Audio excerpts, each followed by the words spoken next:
My name is Rebecca Martinez, and I'm a 32-year-old financial advisor with 8 years of experience in wealth management and investment planning. What my former boss Derek Manning never knew was that I'd been building my own client relationships long before I ever walked into his office, and I had a very specific background that made me particularly sensitive to certain kinds of fraud. Before entering finance, I spent 3 years as a forensic accountant for the Treasury Department. I knew exactly what federal investigators looked for when building cases against financial crimes, and I had contacts who took white-collar crime very seriously. It all started 18 months ago when I joined Manning Financial Services as what Derek called an investment intern. Despite my years of experience and advanced certifications, the salary was insultingly low, but I needed to rebuild my client base after relocating from Denver, and Derek promised mentorship and eventual partnership opportunities. "Look, Rebecca," Derek had said during my interview, his leather chair creaking as he leaned back in his mahogany-paneled office. "I know you have some experience, but this market is different. High-net-worth clients in this city expect a certain pedigree. You'll learn a lot working under me." Under him. Not with him, under him. I should have walked out then, but I needed the job and believed his promises about future opportunities. Derek Manning was everything I expected from a stereotype: mid-50s, silver hair, expensive suits that he wore like armor. His office walls were covered with photos of him golfing with local politicians and business leaders. He built Manning Financial into a moderately successful practice by cultivating relationships with old money families and small business owners who valued his country club connections over actual financial expertise.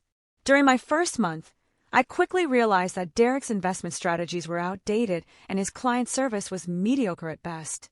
But he had something I lacked: established relationships and a respected reputation in the community. "The Hendersons have been with me for 15 years, he boasts during our weekly meetings. "The Yamamoto family trusts me with their entire portfolio. These relationships take decades to build, Rebecca.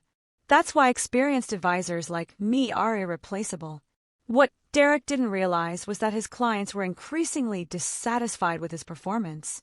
During client meetings, I'd noticed their frustrated expressions when he'd dismiss their concerns or recommend the same conservative, low-yield investments he'd been pushing for years. Mrs. Henderson, a sharp-eyed widow in her 70s, pulled me aside after one particularly disappointing quarterly review. "Rebecca, dear, do you have any thoughts about diversifying my portfolio? Mr. Manning seems set in his ways." I chose my words carefully.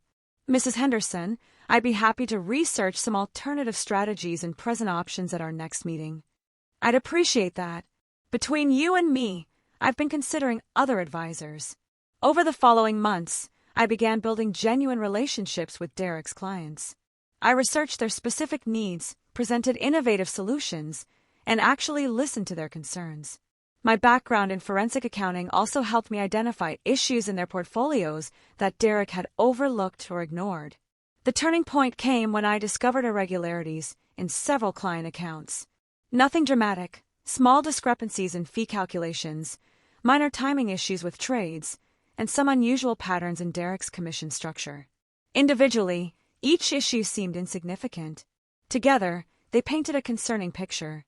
I started documenting everything: screenshots of account statements, recorded phone conversations, legally, with proper disclosure, and detailed notes about client interactions. My forensic training had taught me the importance of building airtight documentation. The breaking point came during the annual Regional Financial Services Conference last month.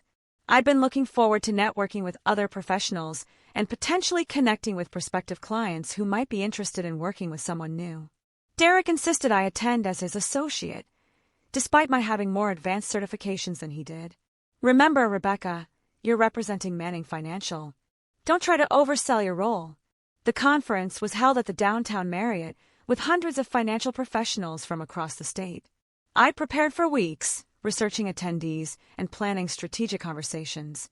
During the networking lunch, I was speaking with Patricia Wells, a corporate benefits consultant who was considering changing financial advisors for her company's 401k plan. We were discussing innovative investment options when Derek appeared beside us. "Patricia, wonderful to see you again," he interrupted, extending his hand with that practiced smile. "I see you've met my intern, Rebecca. In turn, after 18 months of building his practice and managing his most demanding clients, Patricia looked confused. In turn, Rebecca was just explaining some sophisticated portfolio strategies that could save our company significant fees. Derek's smile tightened. Oh, Rebecca's very enthusiastic. But for serious corporate accounts like yours, you need someone with real experience. Rebecca, why don't you get us some coffee? The dismissal was so casual, so automatic, that it took me a moment to process what had happened. Patricia's expression shifted from confusion to embarrassment on my behalf. Actually, I said calmly, I think I'll pass on the coffee run. Patricia, here's my card. I'd love to continue our conversation when you have time. I handed her my personal business card, not the Manning Financial card Derek expected, but one for Martinez Wealth Management, the practice I'd been quietly establishing on weekends and evenings. Derek's face went through several shades of red as he read the card over Patricia's shoulder. What the hell is this? It's my business card, I replied evenly. I've been building my own practice for the past 6 months. You can't solicit my clients. You signed a non-compete agreement. I'm not soliciting anyone. I'm networking at a professional conference, just like you. Derek's voice rose enough that nearby conversations began to quiet. Listen, little girl, interns like you could never build a real client base. These relationships take decades of trust and reputation. You think you can just steal my life's work? The conference room had gone almost completely silent. Patricia and several other potential clients were staring at Derek's outburst with obvious distaste. I maintained my calm tone. I'm not stealing anything, Derek. I'm offering better service to people who deserve it. Better service? You've been working for me for less than 2 years. These clients trust me because I've earned it. That's when he made his fatal mistake. In front of 30 potential clients and colleagues, Derek began detailing his client relationships, naming specific individuals and their account values, bragging about fees he charged and returns he delivered. Information that should have been confidential was spilling out of him in his desperation to assert dominance. The Hendersons alone pay me $40,000 annually in management fees, he continued. The Yamamoto portfolio is worth $3.2 million. Rebecca here probably doesn't even know what a 7-figure account looks like. I smiled and walked away, leaving Derek to his increasingly uncomfortable audience. Several people approached me afterward, quietly asking for my contact information and expressing interest in learning more about my services. Over the following weeks, something interesting happened. 7 of Derek's largest clients called me directly, asking about transitioning their accounts to my practice. Not because I'd solicited them, but because word had spread about Derek's unprofessional conference behavior and because they'd already been considering a change. But I had a bigger problem to solve first. During my months of documentation, I discovered that Derek had been systematically overcharging clients through a complex fee structure that violated SEC regulations. He'd also been using client information to make unauthorized trades that generated additional commissions for himself. 2 weeks after the conference, I made a call to Agent Jennifer Torres at the FBI's Financial Crimes Division. Jennifer and I had worked together during my Treasury Department days, and she specialized in investment fraud cases. Rebecca, good to hear from you. What's the situation? I explained Derek's fee manipulation schemes, the unauthorized trading patterns, and the documentation I'd compiled. Jennifer, this isn't just unethical behavior. He's been systematically defrauding clients for years. Can you send me everything you have? It's already in a secure file ready for transfer. But there's something else. At a recent conference, he publicly disclosed confidential client information, including account values and personal financial details, in front of competitors and potential clients. That's a FINRA violation at minimum, possibly criminal depending on how he obtained and used that information. The federal investigation moved faster than I expected. Within 10 days, agents had reviewed my documentation and begun interviewing Derek's clients. What they discovered was worse than my initial findings suggested. Derek hadn't just been overcharging fees. He'd been running a sophisticated scheme where he'd create fake investment products, collect management fees for non-existent services, and use new client deposits to pay returns to existing clients. It was essentially a small-scale Ponzi scheme, disguised as legitimate wealth management. On a rainy Thursday morning, I was in my new office, a modest space downtown where I'd officially launched Martinez Wealth Management, when my phone rang. "Rebecca? It's Jennifer Torres.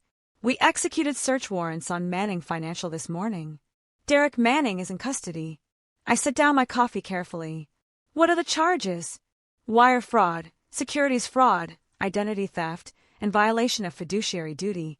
The identity theft charges came from his practice of using client social security numbers to open unauthorized accounts for generating commissions. Identity theft. That explained some of the irregularities I'd noticed but hadn't been able to fully trace. "There's something else," Jennifer continued. "Several clients have mentioned that you'd been helping them understand discrepancies in their accounts. Your documentation was crucial to building our case." That afternoon, local news stations began reporting on Derek's arrest. "Prominent financial advisor charged in multi-million-dollar fraud scheme," read the headline on Channel 7. My phone started ringing immediately. Reporters wanting comments, potential clients asking about transferring accounts, and colleagues expressing shock about Derek's crimes. Mrs. Henderson called that evening. "Rebecca, dear, I just saw the news. I can't believe what that man was doing to us. I'm sorry you had to go through this, Mrs. Henderson. If you'd like, I can help you review your accounts and develop a plan for moving forward. I'd appreciate that very much. And Rebecca, thank you for treating us with respect all these months.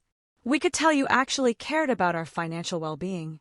Over the following weeks, 12 of Derek's former clients transferred their accounts to my practice, not because I'd solicited them, but because they wanted to work with someone they trusted.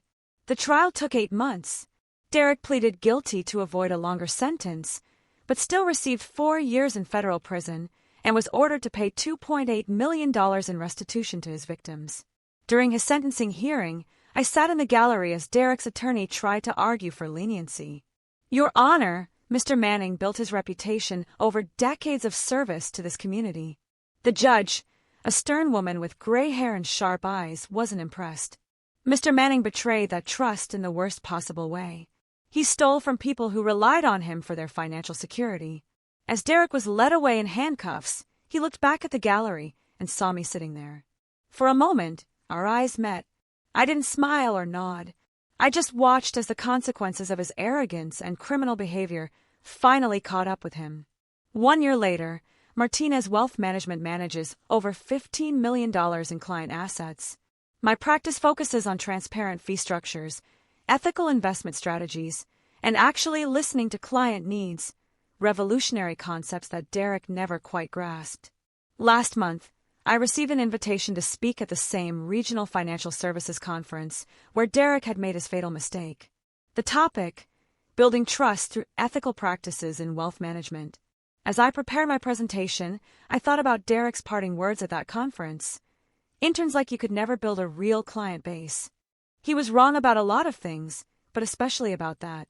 It turns out that when you combine genuine expertise with ethical behavior and treat clients with respect, building a real client base isn't that difficult at all. The real challenge is competing against people who think shortcuts, manipulation, and fraud are acceptable business practices. Fortunately, the federal justice system has effective ways of removing those competitors from the market. Sometimes the best revenge isn't personal, it's simply professional.